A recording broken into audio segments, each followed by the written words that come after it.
Today we will discuss about Article 21, right to life and personal liberty. Article 21 provides that no person shall be deprived of his life or personal liberty except according to the procedure established by law. The important expressions under Article 21 are person, life, personal liberty and procedure established by law. The expression person used under Article 21 provides the interpretation that Article 21 is applicable both for citizens as well as non-citizens. We'll discuss about the interpretation of the expressions life and personal liberty later. First, we concentrate upon the procedure established by law. The expression procedure established by law was in heated debate from 1951 to 1978. Before going into that heated debate, let us understand the history behind the insertion of the expression procedure established by law. In line with the American Constitution 14th Amendment, Dr. B.R. Ambedkar, in his initial drafting of Article 21, provided provision in the following way: nor shall any state deprive any person of life, liberty, and property without due process of law. However, drafting committee was of the opinion that the words without due process of law to be substituted with the words except according to the procedure established by law. What would be the difference between the due process of law clause as well as the procedure established by law clause? Dr. B.R. Ambedkar, in his speech in the Constituent Assembly, explained the difference between the both. According to him, when we are incorporating the due process of law, the fundamental right case had to cross through two thresholds. First one is Article 13, that is, one had to prove the competency of the lawmaking authority first to validate the law. Second, while proving the fundamental rights, the person had to prove the reasonability of the legislation. These are the two steps which will be coming into play, including under Article 21, the due process clause.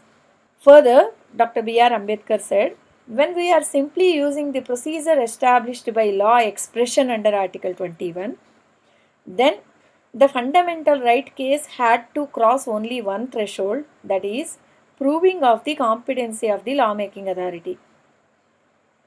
The expression procedure established by law do not include principles of natural justice under its ambit. Hence, Dr. B.R. Ambedkar was in the mood of incorporating the due process clause instead of the procedure established by law. To explain how the expression procedure established by law entered into the Indian Constitution, we have to first look into the meeting took place between Mr. Benegal Narsingh Rao, the active member of the Constituent Assembly, and Justice Felix Frankfurter, the judge of the US Supreme Court. When Mr. B.N. Rao visited America and met Justice Felix Frankfurter, the renowned judge of the US Supreme Court, to seek his advice on Article 21, Justice Frankfurter advised him not to incorporate the due process clause because it created a lot of difficulties in America. According to Justice Frankfurter, the due process clause was vague and fluid expression. He advised that there should not be any due process clause in the Indian Constitution. Why he advised so? What is the reason behind such suggestion given by Justice Frankfurter? If we look into the US Constitution and its history, the 5th and 14th Amendments to the US Constitution provide that a person cannot be deprived of life, liberty, or property without due process of law. In 1905, in Lochner versus New York case, the US Supreme Court used due process clause provided in the 14th Amendment to invalidate a social welfare legislation of New York. That social welfare legislation prohibited confectionery establishments from employing workers for more than 60 hours per week. According to the judgment, engaging its employees for more than 60 hours per week is against the principles of natural justice. It's not fair. it's not reasonable, it's not just. From then onwards, in United States of America, every social welfare legislation passed by the American government was challenged under for due process clause. There were huge number of petitions filed in the courts against every social welfare legislation of the America. Courts were packed. According to the due process clause, if the impugned legislation is not complying with the principles of natural justice, it is violating the right guaranteed under the 14th Amendment of the US Constitution. As I already explained you that it is very easy to raise the challenge against any legislation under the grounds of justness, fairness and reasonableness. It is at later point of time, that is after filing the petition, the government had to come forward and give its explanation for each and every challenge. Suppose 1,000 writ petitions are filed in the court, the government had to defend each and every legislation in each and every challenge registered before the court. So this became a burden upon the state. Further, courts were packed, it is a burden upon the judiciary. Third, the government could not take up any social welfare measure because once they pass the law, immediately it is challenged before the court and it is in abeyance, it cannot be implemented. This is how the whole due process clause led to increasing number of challenges before the court of law, and slowly executive started getting frustrated. Do you remember while explaining Article 14, I already explained how the justness, fairness and reasonableness can be construed differently by different persons, how it varies from circumstances to circumstances. So what is reasonable for me may not be reasonable for you. And when such legislation is based upon subjective satisfaction of the law implementing authority, then the whole story becomes further complicated. If it is an objectivity based assessment of the reasonableness of a legislation, then it is easy to an extent. We can prove that if a particular legislation is fulfilling 4 or 5 points given in the objectivity test, then it can be declared as reasonableness. But when sometimes it is majority at times reasonableness is based upon the subjective satisfaction, then the question is that how to interpret the due process clause. It literally frustrated the executive, and when President Franklin Delano Roosevelt threatened to pack the Supreme Court with favorable justices in order to ensure the survival of his ambitious legislation titled New Deal, practically Lochner era came to an end around 1937, starting with the decision of the US Supreme Court in West Coast Hotel versus Parrish. So Lochner era created major hurdle for the judiciary, legislature and executive in United States of America because of the construction of the due process clause. Justice Frankfurter was of the opinion that due process clause creates an undue burden upon the judiciary, as it allows any single person to challenge any legislation on the grounds of principles of natural justice. According to him, the due process clauses halted the operation or implementation of majority of the social welfare legislations on the basis of principles of natural justice. Hence, he suggested to Mr. Narsingh Rao that do not include due process of law under Article 21.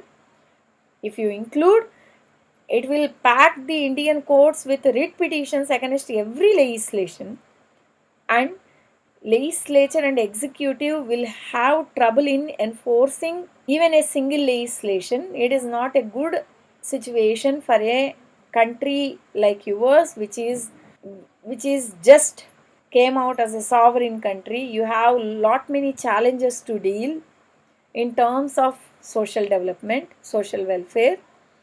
If every social welfare legislation is challenged, you cannot bring social reforms. Better not to incorporate the due process clause into Article 21. This is how the expression procedure established by law came into debate in the Constituent Assembly. Even prior to his meeting with Frankfurter, Mr. Rao was also having serious misgivings about the due process clause. What happened is his meeting with Frankfurter was the final nail in the due process coffin for the Indian Constitution. After Rao's meeting with Frankfurter, Ambedkar's clause was substantially altered. Property was altogether deleted from this clause to make way for the extensive land reforms which were being contemplated by the Constituent Assembly. Further, liberty was qualified with the word personal. That's why we have personal liberty under Article 21. This has been done to limit the interpretation of the expression liberty. Then the third point which has been brought in is the procedure established by law. The words due process of law were replaced with the words procedure established by law. That's how, as on today, Article 21 is as follows: no person shall be deprived of his life or personal liberty except according to procedure established by law. As I already explained the differences between the US Constitution and the Article 21 of the Indian Constitution, again I am repeating. The first is that in US Constitution the word liberty is used simpliciter, while in India it is restricted to personal liberty. Second, in US Constitution the same protection is given to property, while in India the fundamental rights in respect of property are contained under Article 31 as well as under 19. Third, the word due is omitted altogether and the expression due process of law is not used deliberately. Fourth, the word established is used and is limited to procedure in our Article 21. The first major judicial attempt in search of a proper meaning of the expression procedure established by law was made by the Supreme Court in A.K. Gopalan case. A.K. Gopalan versus State of Madras, AIR 1950, SC 27. Mr. Iliath Kuttieri Gopalan Nambiar, in short A.K. Nambiar, A.K. Gopalan, was well-known communist. He was arrested under the Preventive Detention Act 1950. In Gopalan, the petitioner challenged the validity of the Preventive Detention Act under which he was detained on the ground that the act passed by Parliament did not conform to the standard of procedure established by law as laid down in Article 21 and so was a violative of the constitutional protection guaranteed under that article. Further, he challenged the legality of the order issued under the Impugned Act for violation of Article 19 as well as Article 22 Clause 5 apart from Article 21. Mr. M.K. Nambiar, the advocate on behalf of the petitioner, has contributed in his best way in interpreting the expression except according to the procedure established by law provided under Article 21. Whatever he argued in A.K. Gopalan became the ruling in Menaka Gandhi judgment. Though in A.K. Gopalan the court did not appreciate M.K. Nambiar's argument, but still, as I already explained, Mr. M.K. Nambiar's argument in A.K. Gopalan became the ruling in Maneka Gandhi judgment. He argued that procedure established by law minus principles of natural justice means life and personal liberty of a person can be deprived by any procedure prescribed by the law. That means once a competent authority provides a procedure and if that procedure is followed, authorities state, that is here authority means state can take away the life and personal liberty of a person. He said it's the most dangerous interpretation. He argued that the expression except according to procedure established by law provided under Article 21 should not be read literally in the sense that The court only has to ascertain whether there is a procedure, whether it is established by law, whether such law is passed by the competent authority or not. According to M.K. Nambiar, the expression except according to procedure established by law should be read by incorporating under it the due process clause, that is, principles of natural justice. To put it in simple sense, he argued that procedure established by law minus principles of natural justice means life and personal liberty of a person can be deprived by any procedure prescribed by law, passed by the legislation or executive through law. As I already explained, that this is the most dangerous situation if you are giving a literal meaning to the expression procedure established by law. If a procedure is established by a competent authority, state can straight away kill any person just by following the procedure. Why he has been killed cannot be questioned. On what ground he has been killed cannot be questioned. That means technically, once a procedure is prescribed by law, courts cannot look into the validity of the procedure for its reasonability, justness, and fairness. What courts can look into is only the competency of the lawmaking authority, whether they followed the constitutional procedure while passing the legislation or not. According to M.K. Nambiar, as I already explained, it's the most dangerous situation, conferring an absolute power upon the life and liberty of a person into the hands of the legislature. Further, M.K. Nambiar also argued that fundamental rights are interrelated. If a person is coming to the court for violation of Article 19 as well as Article 21, then 19 and 21 shall be interrelated, and under 19, if we are inquiring into the reasonability, the same should be extended to Article 21 also. When a person is arrested under the preventive detention laws, his movement is restricted. Article 19 guarantees you right to move freely anywhere throughout the territory of India. When you are challenging a legislation under Article 19, you have the reasonability test applied. But when you are coming under Article 21, the reasonability test is not applied.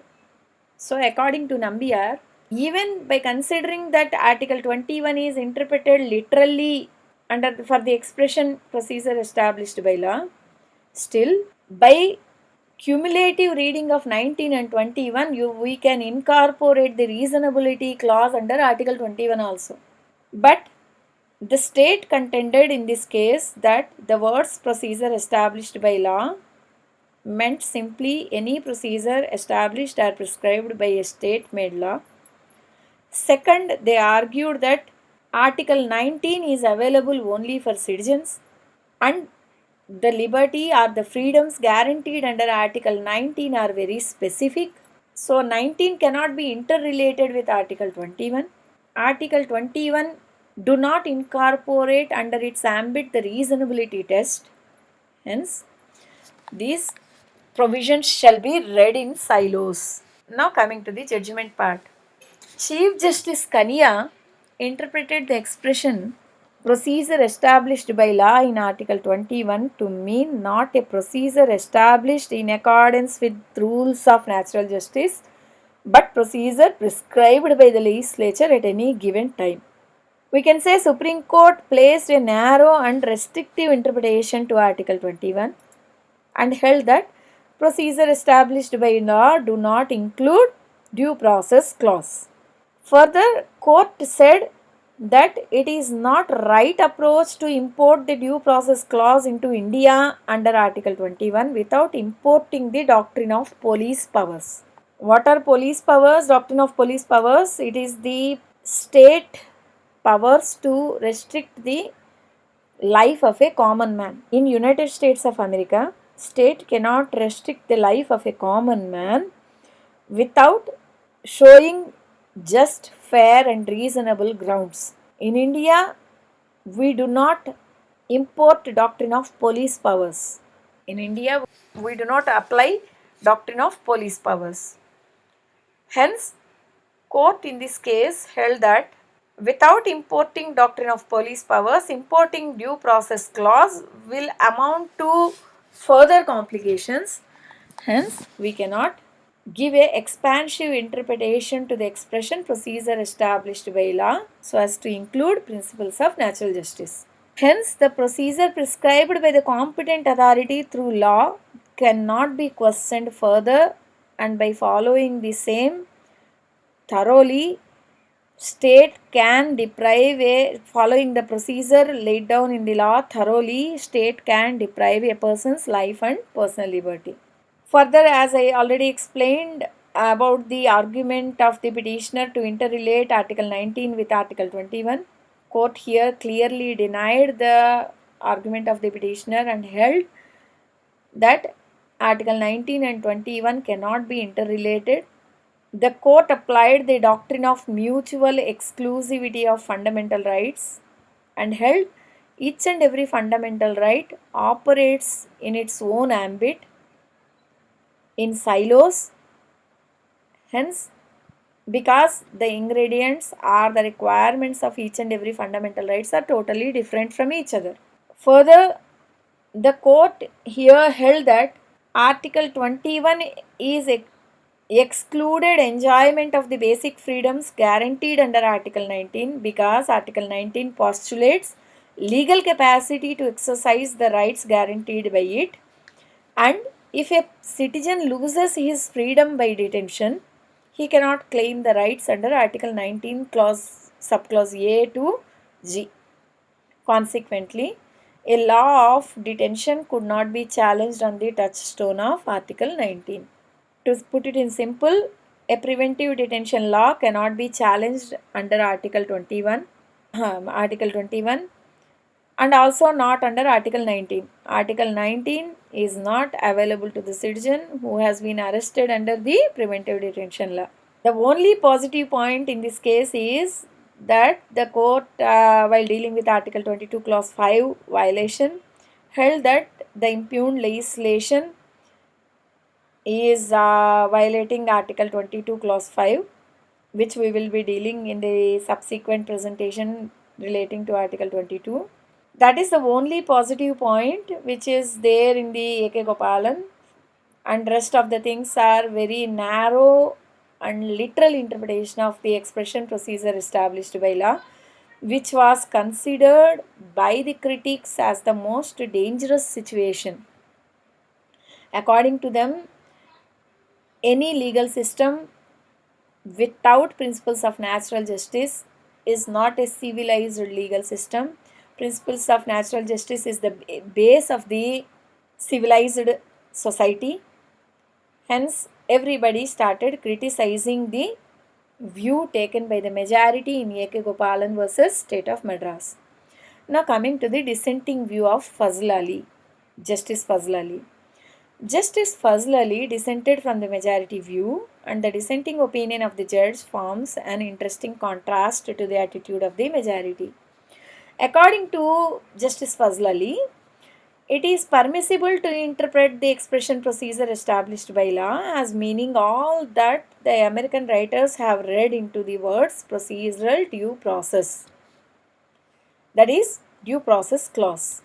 According to him, as I already explained, an expression without fundamental principles of justice is not a law of a civilized society. What is that fundamental principles of justice? Principles of natural justice. Hence, he said, reading Article 21 without incorporating the principles of natural justice violates the norms of a civilized legal system. The dissenting opinion of the Fazl Ali later became the majority opinion in Menaka Gandhi judgment. Before going into the Menaka Gandhi judgment, we will deal with some other cases. First one is R.C. Cooper versus Union of India, which is famously known as Banks nationalization case. Second is the Shambhunath Sarkar versus State of West Bengal. Third one is the Hardhan Saha versus State of West Bengal. Fourth one is the ADM Jabalpur versus Shivkant Sukla. Then we will move on to the Menaka Gandhi judgment. So first we will take up the banks nationalization case. It's very famous case. Indira Gandhi, in order to incorporate the economic reforms, wanted to nationalize all the private banks. R.C. Cooper, the petitioner, holds shares in the Central Bank of India Limited, the Bank of Baroda Limited, the Union Bank of India Limited, and the Bank of India Limited, and he is also the director of the Central Bank of India.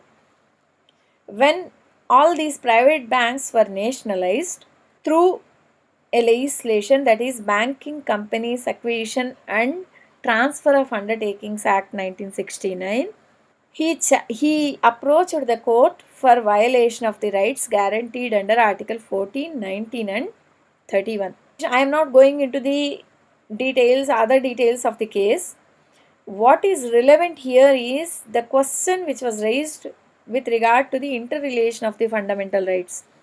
In this case, the petitioner wanted to establish the interrelation between Article 31 and 19. Whereas in A.K. Gopalan case, M.K. Nambiar raised the interrelationship between the fundamental rights, Article 21 and 19.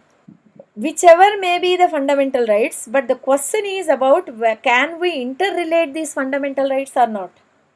In A.K. Gopalan, by applying the doctrine of mutual exclusivity of fundamental rights, the court rejected the argument of M.K. Nambiar with reference to interrelation of the fundamental rights. But in this case, the court rejected the doctrine of mutual exclusivity of fundamental rights and held that fundamental rights to be read in conjunction with each other. That means there is an interrelationship between all the fundamental rights. The court accepted this argument of M.K. Nambiar raised in A.K. Gopalan judgment. So, R.C. Cooper versus Union of India can be said to be overruling the ratio of A.K. Gopalan with reference to interrelationship between the fundamental rights. Further, one more point was also discussed in this case, that is Article 21 includes all varieties of rights which go to make personal liberty other than those in Article 19 Clause 1 Clause D. That means Article 19 Clause 1A, Clause 1B, Clause 1C, Clause 1E, Clause 1F, Clause 1G, all can be incorporated under Article 21 except Article 19 Clause 1 Subclause D, that is right to movement. Now coming to the subsequent case, that is Shambhunath Sarkar versus State of West Bengal. It's a 7-judge bench. Petitioner was arrested under Maintenance of Internal Security Act 1971, that is MISA. It is also one of the preventive detention law.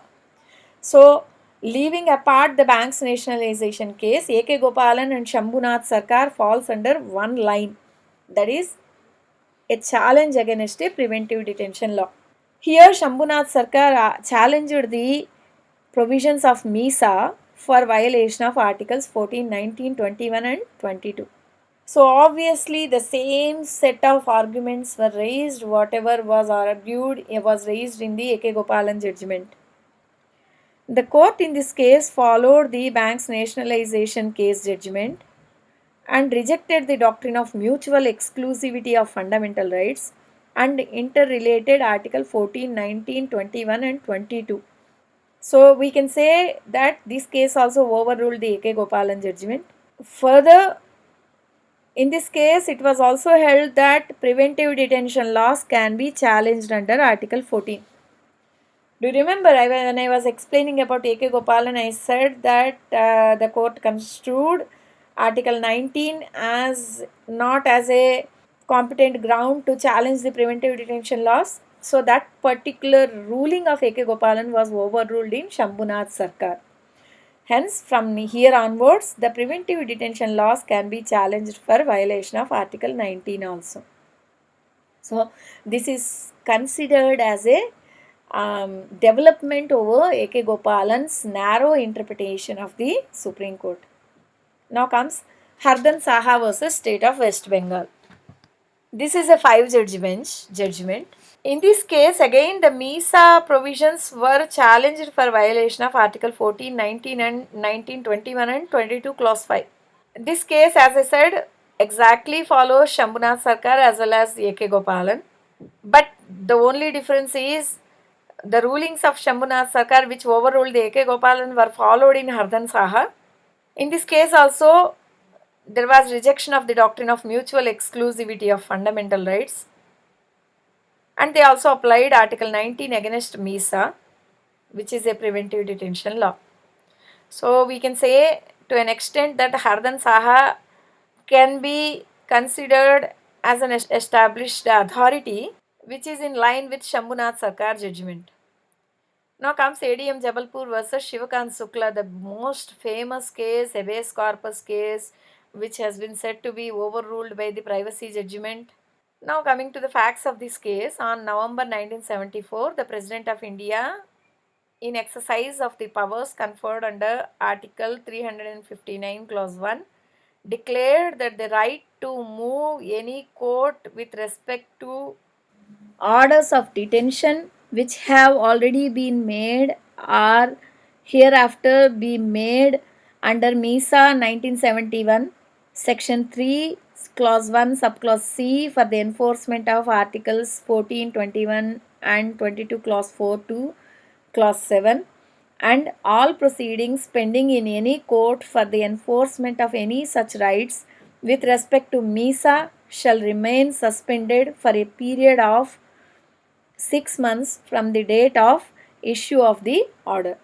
Who is that ADM of Jabalpur is Mr. Kiran Vijay Singh, who appealed against the MP High Court's verdict that was in favor of the detainee Shivkant Shukla. So we can see here that the court, by using the legislature by using the power vested with it, created a bar upon the judicial review to entertain any petition with reference to MISA, as well as not to proceed further with reference to any pending case under the MISA Act. The issues which were raised in this case are whether under proclamation of emergency after President's order, can the writ of habeas corpus be maintained in High Court by a person challenging his unlawful detention? Was suspension of Article 21 fit under the rule of law? Does detainee hold locus in court during the period of emergency? So this particular case, ADM Jabalpur, raised very important questions, that is, during emergency, whether Article 19 and 21, which are very fundamental to the life of a person, life and liberty of a person, are to be suspended, whether a person can approach the court for the enforcement of these rights, are the courts empowered to take up those cases and inquire against the emergency provisions, are the preventive detention laws. The majority judgment by Chief Justice A.N. Ray, M.H. Beg, Y.V. Chandrachud and Justice P.N. Bhagavati is as follows. No one has locus standi to move any writ petition under Article 226 before a High Court for habeas corpus or any other writ or order or direction to challenge the legality of an order of detention on the ground that the order is not under or in compliance with the Act or is illegal or is vitiated by malefides, factual or legal, or is based on extraneous considerations. So majority judgment said during emergency, nobody can question the state for non-enforcement of fundamental rights. All fundamental rights will be suspended during emergency period, and the provisions of MISA which are providing for such suspension were declared constitutionally valid. This judgment was considered as a blow upon the fundamental rights. The dissenting judgment of Justice Khanna subsequently became the law. Justice Khanna held that Article 21 is not the sole repository of life and personal liberty. Sanctity of life and liberty was not something new when the Constitution was drafted, and the principle that no one shall be deprived of his life and liberty without the authority of law was not the gift of the Constitution.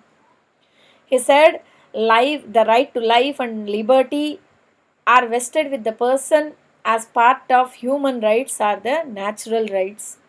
These are the inherent rights of every citizen, every person who is living in a civilized society. Where these rights are not guaranteed, that society cannot be considered as a civilized society. These rights are existing even before the commencement of the constitution. They were part of our dharma. They were part of our ancient lives. Even in the absence of Article 21 in the Constitution, the state has got no power to deprive a person of his life or liberty without the authority of law. According to Justice Khanna, if right to move to court for violation of Article 21 against preventive detention laws is suspended, it would have the effect of dispensing with the necessity of prescribing procedure for the exercise of substantive power to deprive a person of Article 21. That means, he said, if a person cannot approach the court for challenging the procedure, even for the competency also, then what is the point of having Article 21? In this way, during emergency, Article 21 will be non-functional, defunct, being the most important fundamental right dealing with the life and personal liberty. If Article 21 is suspended, nothing is left in the Part 3 of the Constitution. Further, apart from the personal liberty, there are other liberties provided under Article 19 that is also suspended during emergency. Then totally a person, the rights guaranteed in the US Constitution, that is the life and liberty, both are suspended during the emergency. According to Justice Khanna, judges are not there simply to decide the cases, but to decide them as they think they should be decided. And while it may be regrettable that they cannot always agree, it is better that their independence should be maintained and recognized than that anonymity should be secured through its sacrifice. So he supported his dissenting judgment by saying that every judge has his own opinion. It's not always required that judges has to give an unanimous opinion. A dissent in a court of last resort, to use his words, is an appeal to the brooding spirit of the law, to the intelligence of a future day, when a later decision may possibly correct the error into which the dissenting judge believes the court to have been betrayed. So he said, whatever is the dissenting opinion today may become the majority opinion tomorrow. Hence, he said dissenting opinions are important. Now coming to the doctrine of police powers. Do you remember when while dealing with the A.K. Gopalan case, I said the court rejected the doctrine of due process because they said in India we do not implement doctrine of police powers. Now here Justice Khanna, while referring to the doctrine of police powers, held that even in the absence of Article 21, the state has no power to deprive a person of his life and personal liberty without the authority of law. That is the essential postulate and basic assumption of the rule of law and not of men in any civilized nations. So he said, if there is no check and balance upon the arbitrariness of the state powers, then we cannot say that such constitution is not in conformant with the rule of law. Without such sanctity of life and liberty, a distinction between a lawless society and one governed by laws would cease to have any meaning. So Justice Khanna's dissenting judgment as well as Justice Fazl Ali's dissenting judgment became the ruling in Menaka Gandhi judgment. Now coming to the Menaka Gandhi judgment, while dealing with Article 14, I already explained you Article 14 as well as Article 19, I already explained you about the Menaka Gandhi judgment. So I will not be going into the details of the Menaka Gandhi judgment. Just to I'll state the facts briefly.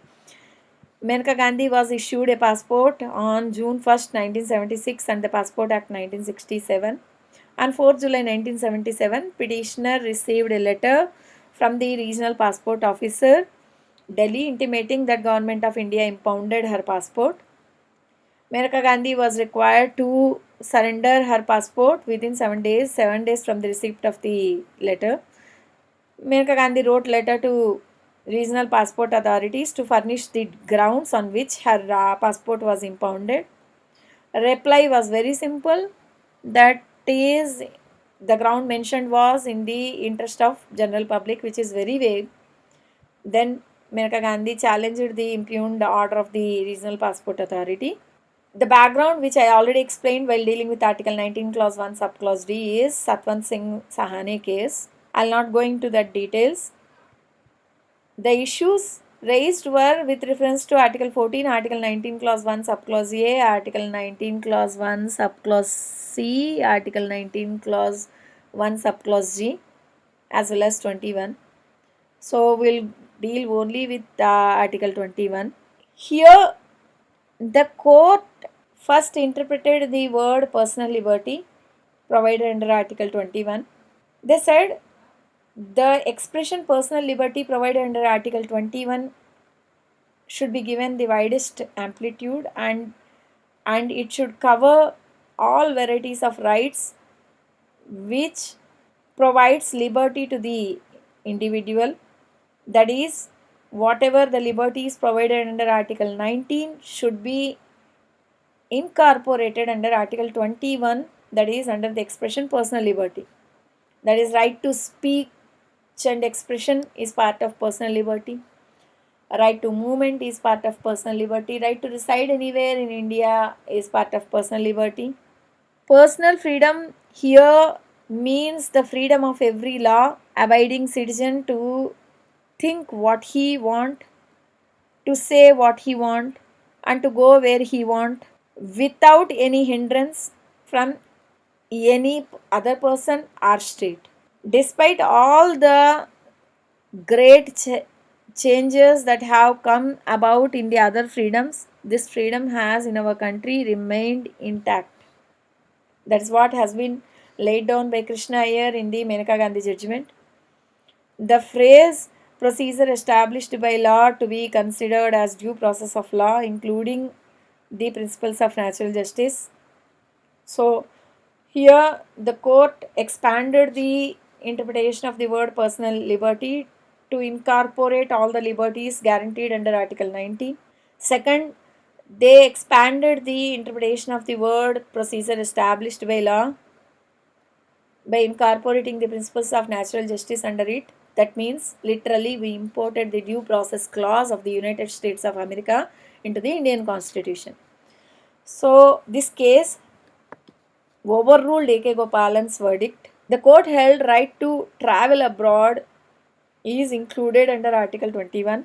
Further, the court held that the phrase interest of general public is not vague.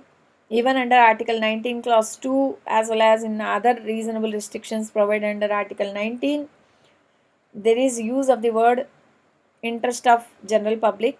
Unless and until a particular statute is not proved to be not passed for the interest of general public, we cannot declare that legislation as invalid.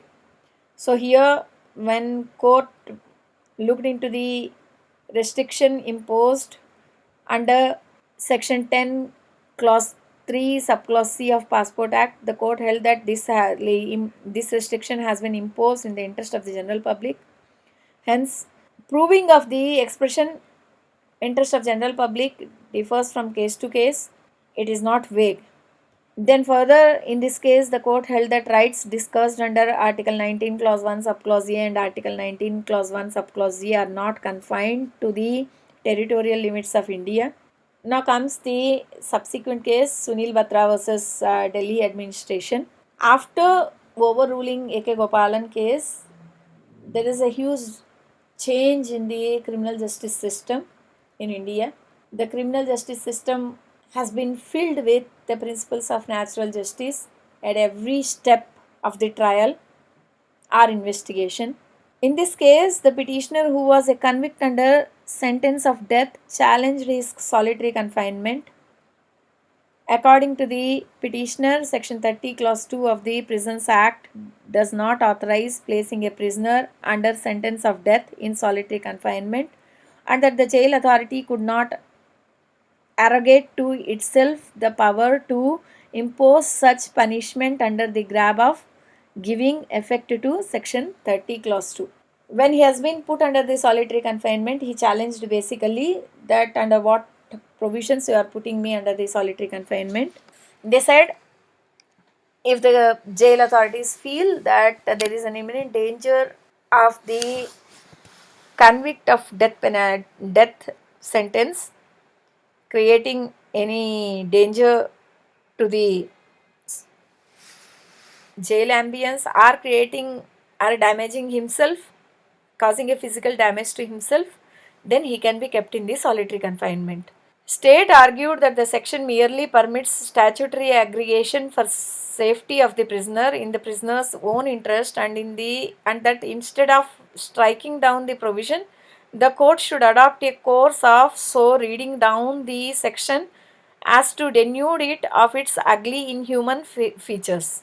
So court said that instead of declaring the provision as invalid, better to read it down so as to remove the ugly inhuman features of the provision, so that it can be given, the validity can be given to the right actions which can be exercised through that the impugned provision. In the judgment part, court said that solitary confinement, giving a solitary confinement to the death convict or even to any prisoner is against the principles of natural justice. They said at any situation, the jail authorities cannot override the IPC provisions.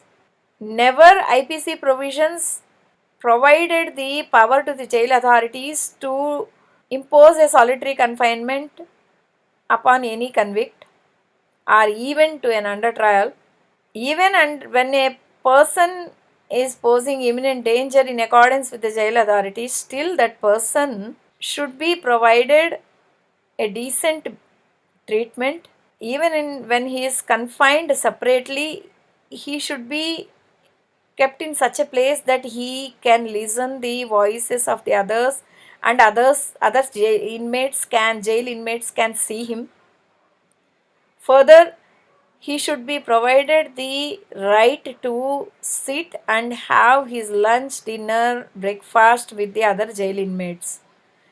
So, solitary confinement do not mean totally to keep him away from the eyes of the other inmates, keep him in isolation. That is against the civilized legal system. Hence, court in this case held that Section 30, Clause 2 should be read down in such a way that its obnoxious element is erased and free from arbitrariness. So, this is one of the example, this case is one of the example to show that how Menaka Gandhi judgment changed the entire criminal justice system. As I already said, the shift from the procedure established by law to the due process of law brought considerable change in the criminal justice system.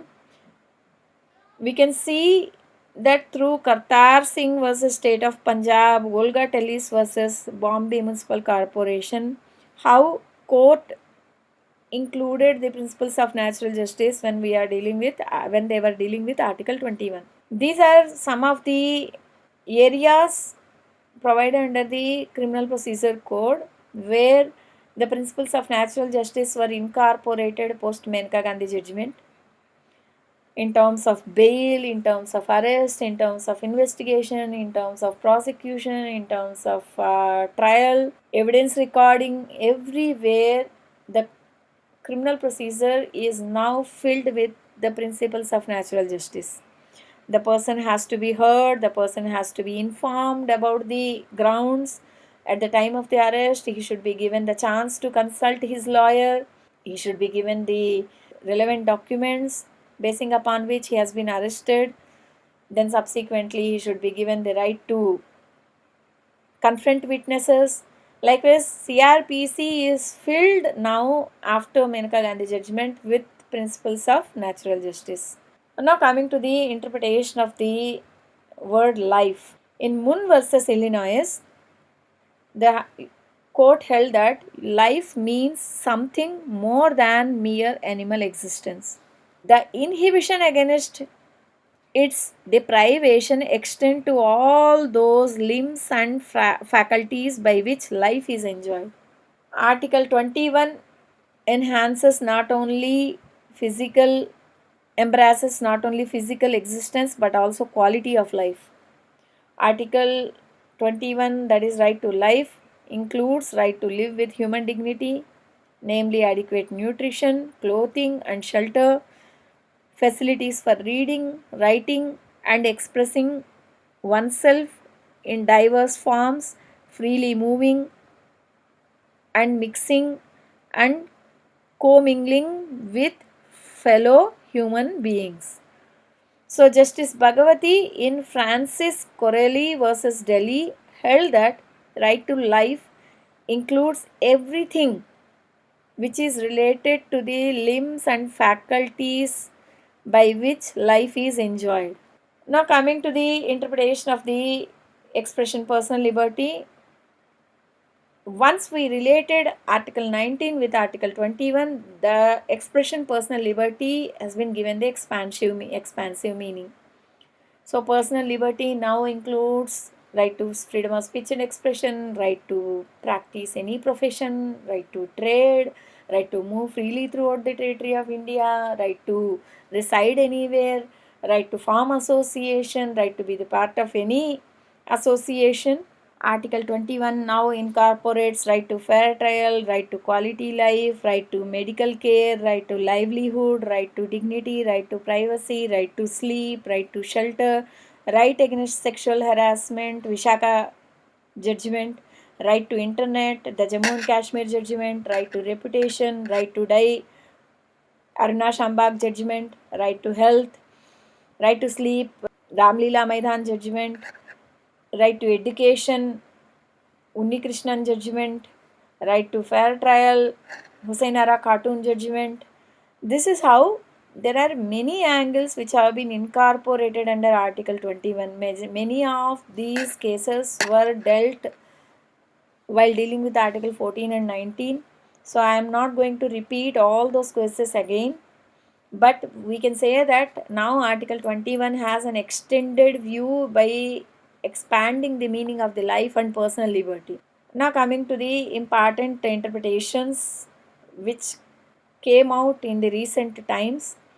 Right to privacy judgment, Aadhaar case, that is Justice K.S. Puttuswamy versus Union of India, a 9-judge bench judgment.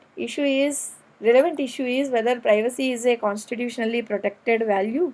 In this case, two important cases were discussed. First one is MP Sharma versus Satish Chandra, District Magistrate Delhi. Second one is the Kharak Singh versus State of UP. Both the cases are founded on the principles of A.K. Gopalan versus State of Madras. So, the correctness of the decisions of MP Sharma as well as Kharak Singh were discussed in this case with regard to the question whether right to privacy is a constitutionally protected right. Now coming to the MP Sharma versus Satish Chandra case. In this case, actually MP Sharma was holding a company documents. Certain documents were required for conducting the trial. Then district magistrate ordered for search and seizure of the documents from the MP Sharma's premises. MP Sharma challenged that such searches violated fundamental rights guaranteed under Article 19 Clause 1 Subclause F and Article 20 Clause 3. He said such search and seizure is violating his right to property as well as it is violating his right against self-incrimination. The plea concerning Article 19 Clause 1 Subclause F was rejected on the ground by saying that right to property is also subjected to reasonable restrictions and search and seizure is in the public interest, hence it cannot be considered as a reasonable restriction. Sorry, that such right cannot be enforced. With regard to Article 20, Clause 3, the court held that search and seizure does not infringe the right guaranteed against self-incrimination. We already discussed about search and seizure while dealing with Article 20, Clause 3. So please refer to those case laws. Finally, the relevant point is here when MP Sharma pleaded that his right to privacy is violated against that search and seizure under Article 20 Clause 3, the court held that right to privacy is not included under Article 20 Clause 3, but it is only an obiter, right? So the court here in this case clearly mentioned that right to privacy is not a protected right under Indian Constitution. That is the relevant point. Now coming to Kharak Singh versus State of UP, the court in this case held that domiciliary visits by the police do not amount to violation of right to privacy, and there is no express guarantee of right to privacy under the Indian Constitution, not even the implied guarantee. So here Kharak Singh, when challenged that such domiciliary visits by police even during the midnights is violating his fundamental right guaranteed under Article 19 Clause 1 Subclause D as well as Article 21, he argued that this kind of domiciliary visits do not permit him to enjoy his private life. The court said that neither under Article 19 Clause 1 Subclause D nor under Article 21 such right to privacy is. Further, the court in this case applied the doctrine of mutual exclusivity of fundamental rights, which was applied in A.K. Gopalan, and held that 19 cannot be correlated with Article 21. So that's not a relevant point. Here again the court in this case mentioned that right to privacy is not a guaranteed right under Indian Constitution. That's how MP Sharma and Kharak Singh came into discussion while dealing with the Aadhaar judgment, because in the Aadhaar judgment the issue is whether privacy is a constitutionally protected value or not. In Kharak Singh versus State of UP, Justice Subba Rao had a dissenting judgment and he said that a right to privacy is impliedly guaranteed under the expression personal liberty. So this judgment, dissenting judgment of Justice Subba Rao later became the majority in Aadhaar case.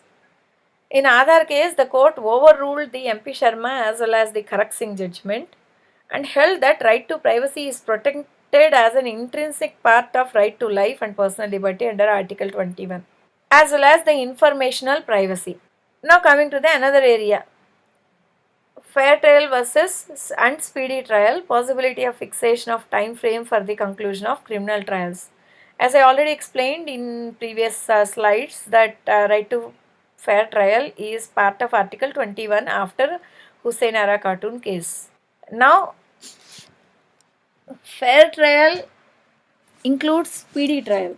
This has been developed on the premise that is justice delayed is justice denied. In India, right to fair trial is guaranteed under Article 21. Right to fair trial includes right to speedy trial. This right is available only to the accused but not to the victims. Victims are only the witnesses. Prosecution cannot claim for speedy trial because judgment delivered in haste is not a justice, because the judgment delivered in haste cannot be considered as a fair justice. Now the question is whether a time frame can be fixed for the conclusion of criminal trials to have a speedy trial, because in United States of America in 1970s itself they came out with a Speedy Trial Act to conclude the federal crimes. This was a long standing debate in India that whether a time frame can be fixed for the conclusion of criminal trials, because often there is a debate upon the delay in the criminal cases.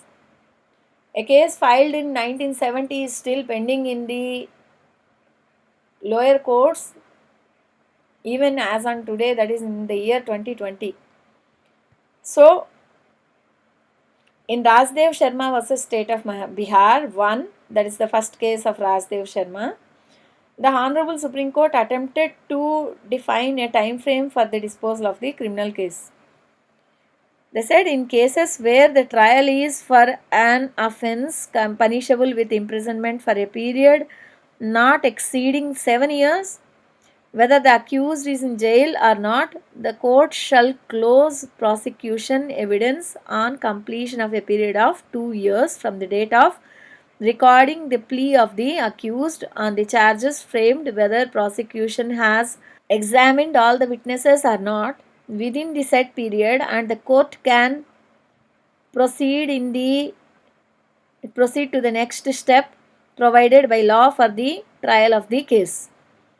Further, if the offence under trial is punishable with imprisonment for a period exceeding 7 years, whether the accused is in jail or not, the court shall close prosecution evidence on completion of 3 years from the date of recording the plea of the accused on the charge framed, whether the prosecution has examined all the witnesses or not within the said period, and the court can proceed to the next step provided by law for the trial of the case, unless for very exceptional reasons to be recorded and in the interest of justice the court considers it necessary to grant further time to the prosecution to adduce evidences beyond the aforesaid time limit. But subsequently, this judgment was overruled in Rajdev Sharma versus State of Bihar 2, where the court reversed the previous judgment. There are two issues which were discussed. First one is what can be the yardsticks to measure delay. Second, when a criminal case can be termed to have suffered delay. Here the court said that fixing up the time frame for the criminal trials will create a haste in conclusion of the in towards concluding the criminal trial. So as I already explained, justice delivered in haste cannot be considered as fair trial. So Justice M.B. Sharma in this case observed that it is true that ideal situation may be where criminal cases are tried within 6 months from the date of institution and appeals are disposed of within a period of 1 year from the date of filing. But considering the situation, if there is lack of information and procedural delays for various reasons, then such delay should not be counted as delay, because that delay is for ensuring fair trial to the petitioner. If a delay is to ensure the fair trial to the accused, then such cannot be considered as a delay. So there is no, the yardsticks to measure the delay is to see whether accused is given the fair trial or not. If the accused is given an unfair trial, then by delaying the case, then it would be a delay. If the delay is to ensure a fair trial to the accused, then that do not amount to delay. So that's how the court wanted to interpret the Rajdev Sharma versus State of Bihar from the perspective of the accused. But if you see the other countries, Supreme Court of Canada ensured right to timely trials, R versus Jordan 2016. The traditional practice is accused to be tried within a reasonable time frame, but the word reasonable time frame was very vague. So the court in this case held that criminal trials to conclude within a span of 18 months to 30 months. So slowly the other countries are moving towards fixing the time frame for the conclusion of the criminal trials, and USA was the first one by enacting the Speedy Trial Act 1974. They established the time limits for completing the various stages of federal criminal prosecution. The overall time frame for completing the criminal trial is 1 year. If a case is not concluded within 1 year, then the accused should be released as declaring as innocent. Now coming to the another part, right to fair defense, section 273 CRPC vis-a-vis article 21. In Jayendra Vishnu Thakur versus State of Maharashtra, the Supreme Court held that right to fair defense is not guaranteed right under article 21. So they said that right to confront the witnesses, that is right to fair defense means right to confront the witnesses. Accused has the right to confront the witnesses under section 273 CRPC. In Jayendra Vishnu Thakur, the question was raised whether right to confront the witnesses is part of Article 21. The court held that no, it is not part of Article 21. It is only a statutory right, not a constitutional right. Now coming to the another topic, substantive due process and procedural due process, a dilemma in India. Do you remember while dealing with A.K. Gopalan case, I was using the expression due process, procedural due process. The laws can be divided into two groups. One is substantive laws, second one is the procedural laws.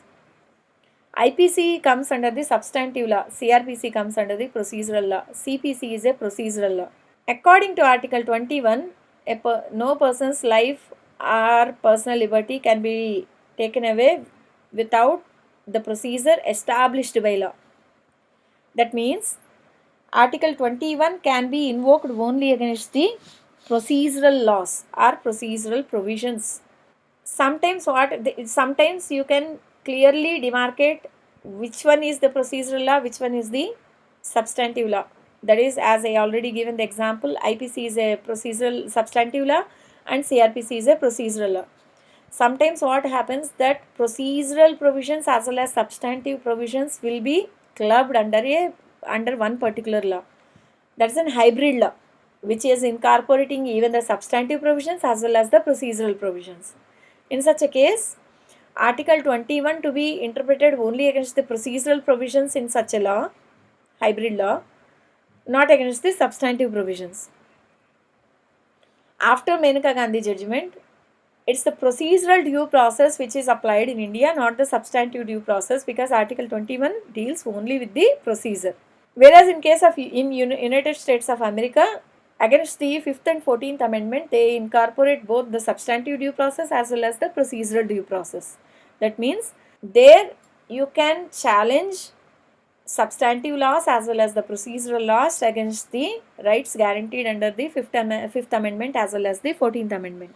Now coming to the recent case, Rajbala versus Haryana. In this case, Supreme Court examined the constitutional validity of Haryana Panchayat Raj Amendment Act 2015. Under the Act, 5 categories of persons were considered ineligible to contest elections for certain offices in panchayats in Haryana. For example, those against whom criminal charges of a certain kind were framed, those who had not paid their electricity dues, those who did not have specified educational qualifications, those who did not have a functional toilet in their homes, etc.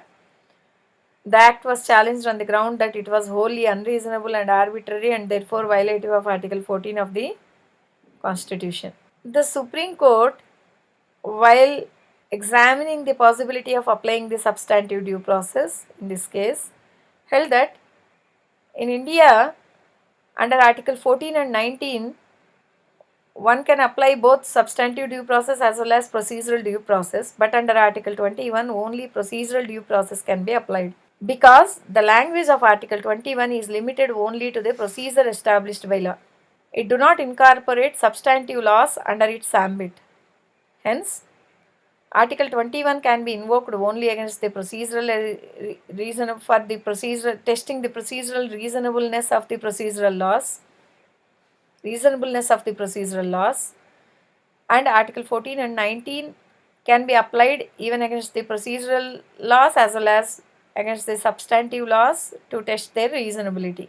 As I already explained, in United States of America, substantive unreasonableness is proved to be a never-ending controversy.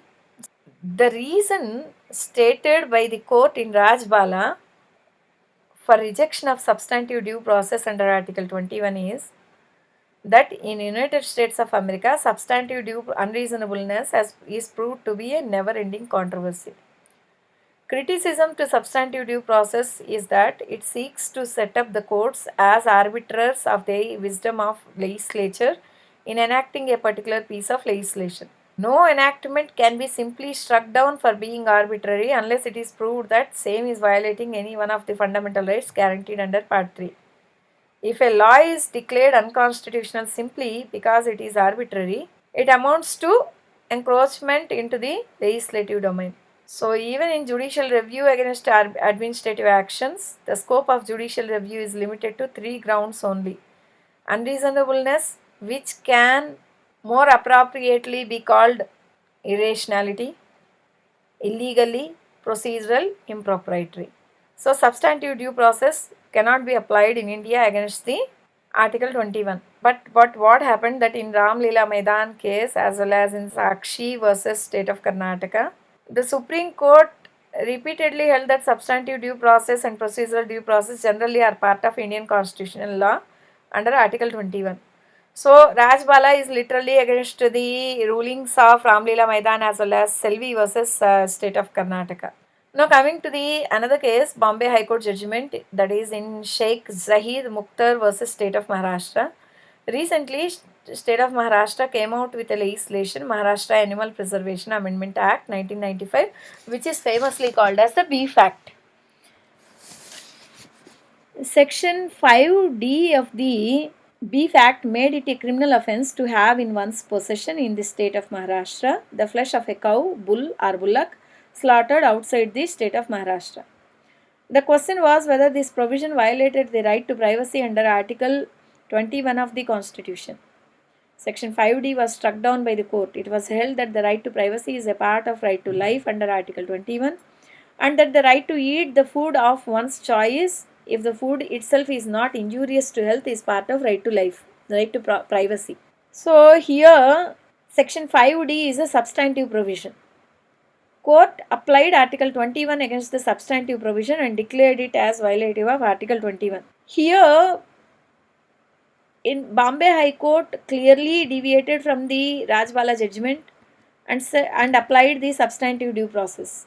So it creates a dilemma situation in India, that whether in India substantive due process can be invoked in case of violation of Article 21.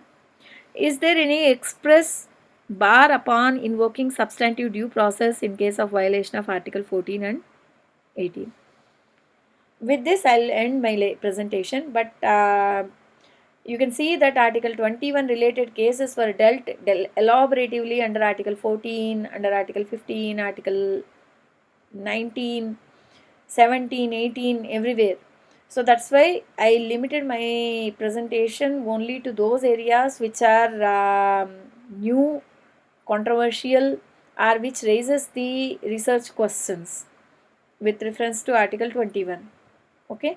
If you further want any clarification about Article 21, post questions on WhatsApp. I'll answer to those questions. Thank you very much.